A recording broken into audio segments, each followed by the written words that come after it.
I'm your host, Stephen Vanover, here on the Sports Talk Line Network, where we talk sports 24/7, 365. Mr. Nate No Remorse Dowdy, you are the wide receiver of the group. And with your experience, man, when you got a wide receiver like Tyreek Hill, and hey, I understand you never had any speed like that, but you've seen him on the field.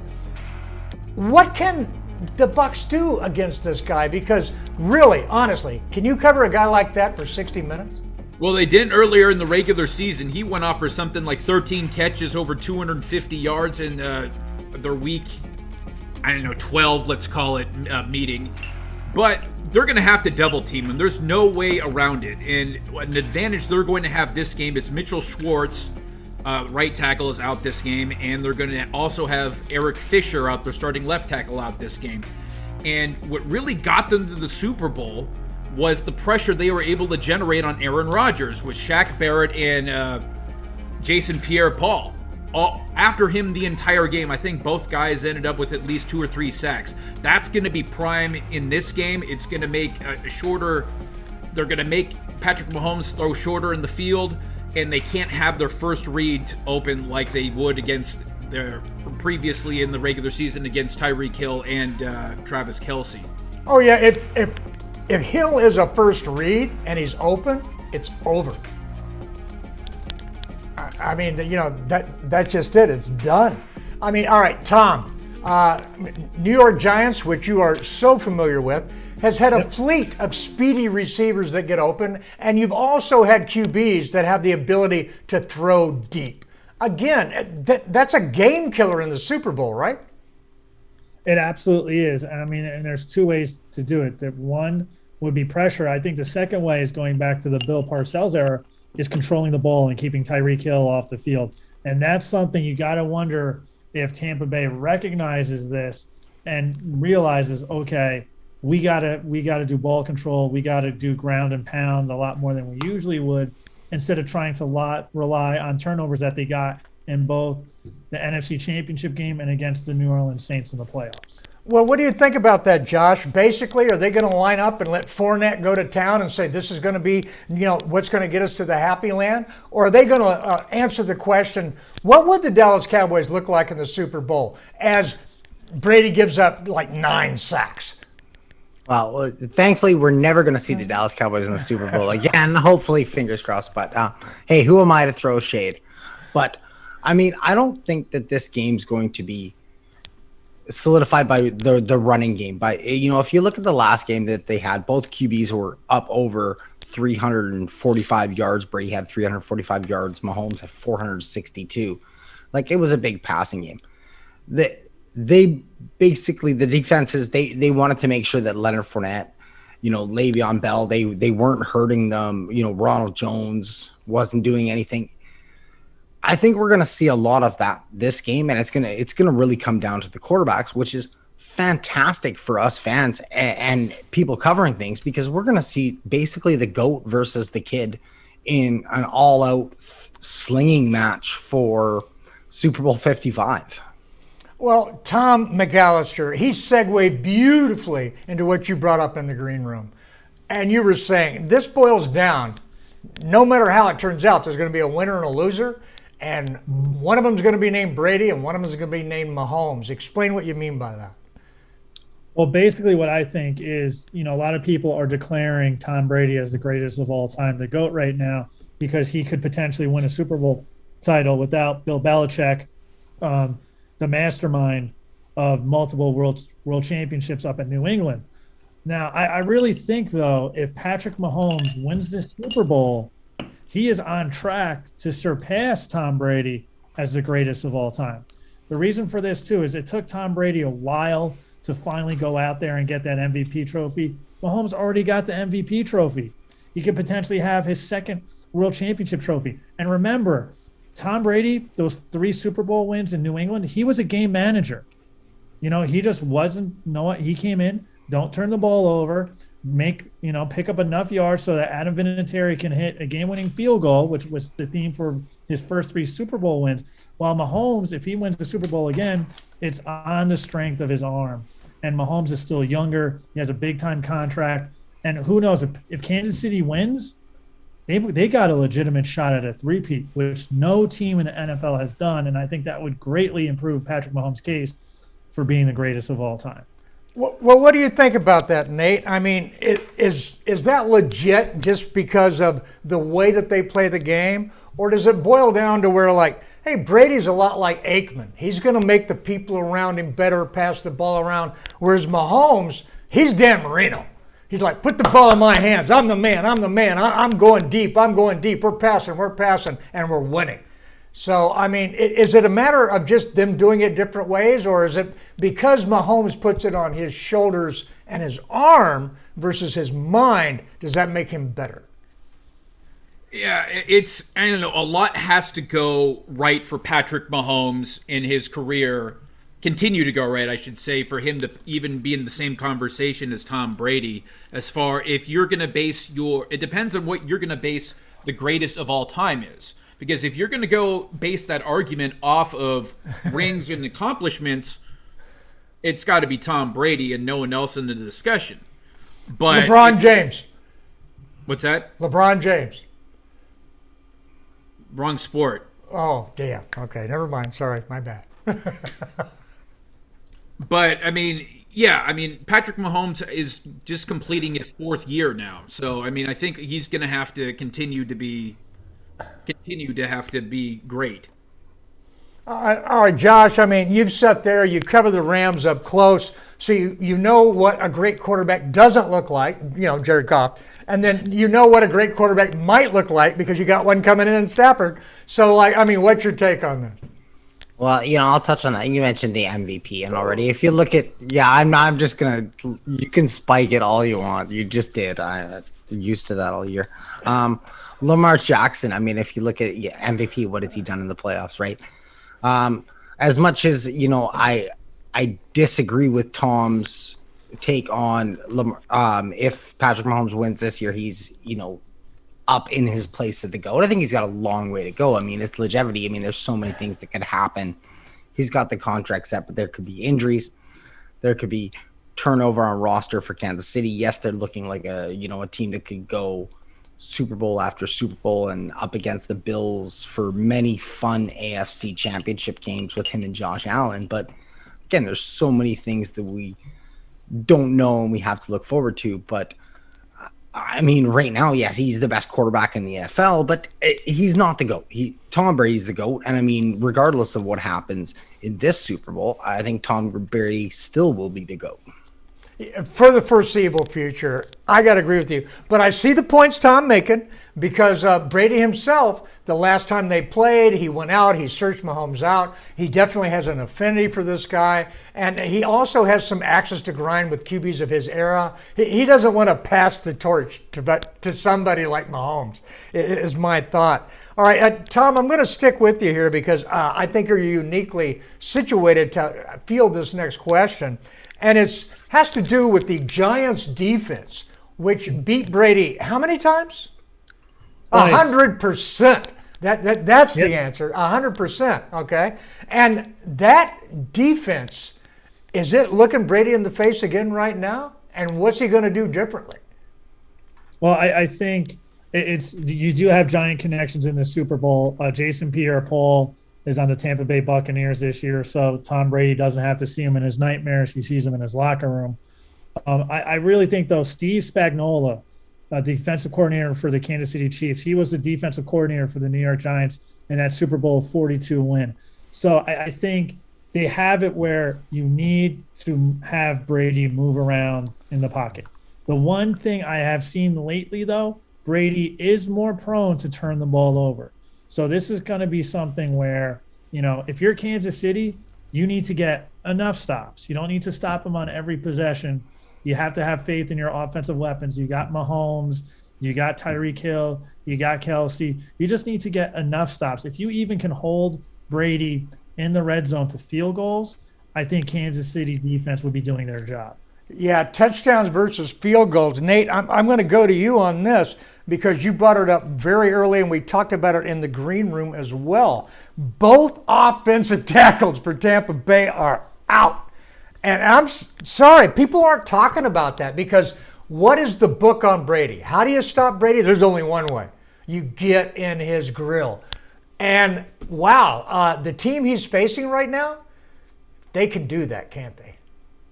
Yeah, and Steve Spagnola, they like to send a lot of pressure. And he's the ultimate power puncher, and that's going to be the great equalizer. And this going to be, in my opinion, is that he only needs one or two big plays from his defense every drive. That's going to turn that into a field goal, maybe instead of a touchdown. Maybe turn a ball over or so. They send a lot of pressure, and I expect that to be kind of the MO of this game. Do enough, bend but don't break. Oh, yeah, that's easy to say. And then, of course, when it's happening on the field, sometimes snap. Okay, Josh, something else we talked about in the green room. Brady, he was upset this week. Yes, he was. He was fired up, upset, wasn't he? He was fired up after the AFC or the NFC. Sorry, I'm so used to saying the AFC Championship with Brady, but the NFC Championship game after the Bucs victory over the Green Bay Packers. And basically he was upset with a teammate for showing weakness. What he perceived as weakness, right? What he perceived as weakness, obviously showing emotion and crying is never weakness. No, that wasn't it. No, that wasn't it. But just the fact that he was so happy and thrilled with that was how far they had come. To win an NFC Championship as the Bucs, who haven't made it back since the John Gruden days, for them that was something big. And Tom Brady just basically just told him to man up and pick it up. He's like, the job's not done. Like we got things to go, and that just kind of shows you the drive that Tom Brady brings and what he's brought to the Tampa Bay Bucs this year. And despite him being 43, guys, I really don't see Tom Brady going away for the next couple of years. You make a good point, and that his point that he brought out right there is like, that is not our goal. What are you even being happy for? This is not our goal. One more game, right, Nate? Yeah, I actually heard differently. He was upset with another teammate for not making out with his son aggressively enough. I'm not going to say that's not true because it could be true, especially coming from you, because I know your journalistic integrity is beyond question. Yeah, I mean, have you seen the wet ones he places on his kids? Good Lord. I mean, we talk about restraining orders and stuff. Hey, that was a nice Child Protective Services. Okay, you heard it here first. Nate doesn't like sloppy ones. Okay, let's slide that on around the room. No. All right, now we're going to just open it up. Breaking Sports Talk Line news. Nate's never been hugged by his dad. Twice. Never been hugged twice. Which, never mind, just don't go there. Okay. Yeah. All right, as we work it around the round table, one time each to bring up something of note or not. And, of course, we got to go the guy with the biggest shit-eating grin. No, I'm not looking at you this time, Nate. I'm talking about Tom, of course. All right. I would say this. I just love it. And one of the things I hit on, they had I saw a clip where we mentioned Super Bowl 42. Sorry, I'm living in my glory. The Giants faithful are still living off that win 14 years ago. And they had an interview with the Giants offensive line. And they said that during the game, the New England Patriots invited the Giants players to their post-game party.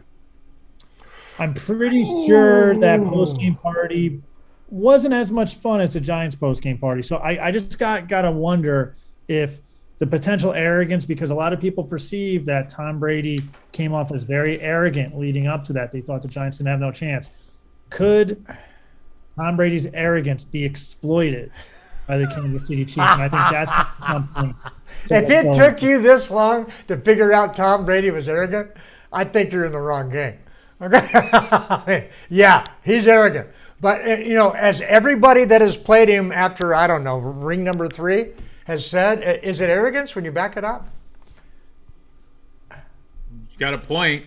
And, that's sticking in Tom's craw. You could totally tell just hearing the words Tom Brady and GOAT. And you're going to have to hear it over and over again after his Hall of Fame ceremony, too. You want to know what it is, though? It's just imagine how much Tom Brady would be, I guess, perceived if he won those 2 Super Bowls. And I also did see another interesting fact. pretty much 8 out of Tom Brady's 9 Super Bowls have all been one possession games. Okay, So I won the easily- over-under, by the way. I thought that Tom would mention the Super Bowl victories over Brady more than 7 times. That last one did it. It's now over Yep. 7. That was 8. So, I mean, I win that pool, okay? We're keeping on the anniversary. I'm surprised you didn't come out with a helmet with a football stuck on it, okay? If only he had won the other 2. What? He's got 6, Tom.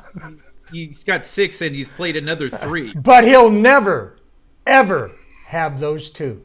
Really, Tom? Golf clap, golf clap, golf clap. Okay. All right. It is done. It is done. Working around the room. All right. Nate, you've got to have a take. Why do I know this? Right. Oh, Pshaw. Well, I think there's just too much of a margin. The margin for error is just too great for Tampa Bay, and I've got to say Kansas City wins by at least 10. There you go. Don't dwell on it. Just spit it out and let's move on. Okay. Joshua, Mr. Griffiths, sir, what north of the border innuendos, ingenuity, or insight can you offer? No, I got nothing, eh? No, I want to talk about Rob Gronkowski, who hasn't really been mentioned today in what we've been talking about. But last game, 6 receptions, 106 yards in the 27-24 loss to the Chiefs in week 11 there.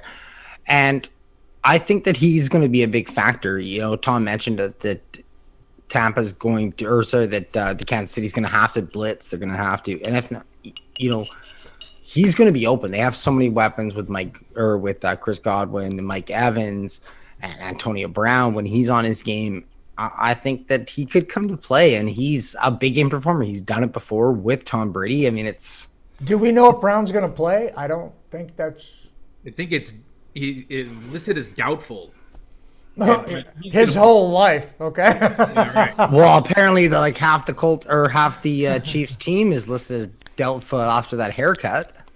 Oh, goodness, yes. And just for anybody wondering what we're talking about, there was another haircut COVID exposure incident for the Chiefs.